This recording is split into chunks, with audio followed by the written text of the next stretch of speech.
Hello అందరికీ welcome to our channel Srilakshmi creation. ఈరోజు అయితే నేను కదంబం పువ్వు గురించి, ఆ చెట్టు గురించి, దాని విశేషాలు, లాభాలు మీతో షేర్ చేద్దామని ఈ వీడియో అయితే చేస్తున్నాను ఫ్రెండ్స్. ఒకసారి చూసేద్దాం. ఈ చెట్టును కదంబ వృక్షం, రుద్రాక్షంబ, లాలాన, ప్రియ, వృత్త పుష్ప, నిధు పుష్ప అనే పేర్లతో పిలుస్తారంట.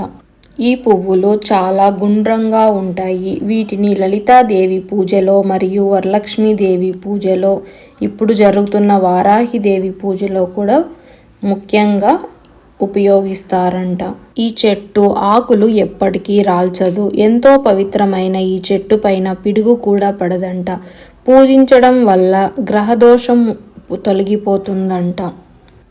ఈ చెట్టు నీడను చాలా బాగా ఇస్తుంది. ఇంటి ఆవరణంలో దీన్ని పెంచడం వల్ల ఇంట్లో ఏ గొడవలు, కలహాలు ఉన్నా తొలగిపోతాయంట.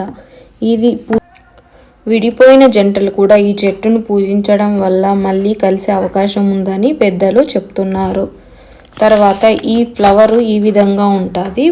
ఇక్కడ వచ్చేసి ఎల్లోగా ఉంది కదా, అది కొద్ది రోజుల తర్వాత మనకి వైట్గా అనేది వస్తుంది కలరు. దీన్ని పార్వతీదేవి వృక్షం అని కూడా అంటారంట. ఈ పళ్ళ రసాన్ని జ్వరం వస్తున్న టైంలో తీసుకుంటే జ్వరం కూడా తగ్గుతుందంట. ఈ పళ్ళ రసాన్ని తాగడం వల్ల దాహం కూడా తగ్గుతుందంట. ఈ చెట్లని జంటగా పెంచుతారు. అక్కడ ఒకటి ఉంది, ఇక్కడ ఒకటి ఉంది, చూసారు కదా. ఇది వచ్చేసి మా అపార్ట్మెంట్ ఆవరణంలో ఉంది. నాకు తెలియంగానే మీతో షేర్ చేద్దాము అనేసి ఈ వీడియో అయితే తీసి మీకు చూపిస్తున్నాను. ఈ విధంగా రాలిపోతాయి. బట్ ఎక్కడైనా రాలి ఉంటే అవి బాల్స్ లాగా ఉంటాయి చూడ్డానికి, ముట్టుకోవడానికి, ఆడుకోవడానికైనా. అలా అనేసి ఈ పువ్వులు చాలా పవిత్రమైనవి కాబట్టి పిల్లలకి ఆడుకునేకి ఇవ్వకండి ఎక్కడైనా ఉంటే. తర్వాత వచ్చేసి ఈ చెట్టుకి మనము పసుపు, కుంకుమ, పెరుగు నైవేద్యం పెట్టి పూజిస్తే మనకి చాలా మంచి జరుగుతుంది అంట.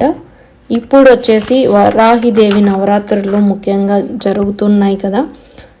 ఎవరికైనా అవైలబుల్లో ఉంటే ఈ పువ్వులు, ఈ వృక్షము, ఈ పువ్వులు తీసుకెళ్ళి దేవికి పెట్టి నైవేద్యము పెట్టి పూజ చేయండి. మీకు అన్ని శుభాలే జరుగుతాయి అనేసి మన పెద్దలు ఎన్నో పురాణాలలో చెప్తూ ఉన్నారు. ఇంటి ఆవరణంలో ఉంచడం వల్ల ఇంకా చాలా మంచిది అని కూడా చెప్తూ ఉన్నారు. ఈ చెట్టు నాటిన 5 సంవత్సరాలకి పువ్వులు పూయడం అనేది స్టార్ట్ అవుతుంది అంట. తర్వాత ఈ పువ్వుల నుంచి అత్తర్ ప్రిపరేషన్లో యూస్ చేస్తారు.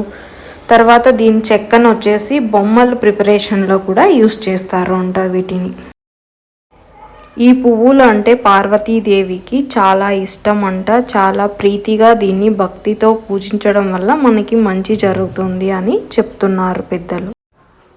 పువ్వు అయితే చూడ్డానికి ఇలా ఉంటుంది, ఎల్లోగా ఉంటుంది, పైన అంతా వైట్గా చాలా బాగుంటుంది, మెత్తగా ఉంటుంది.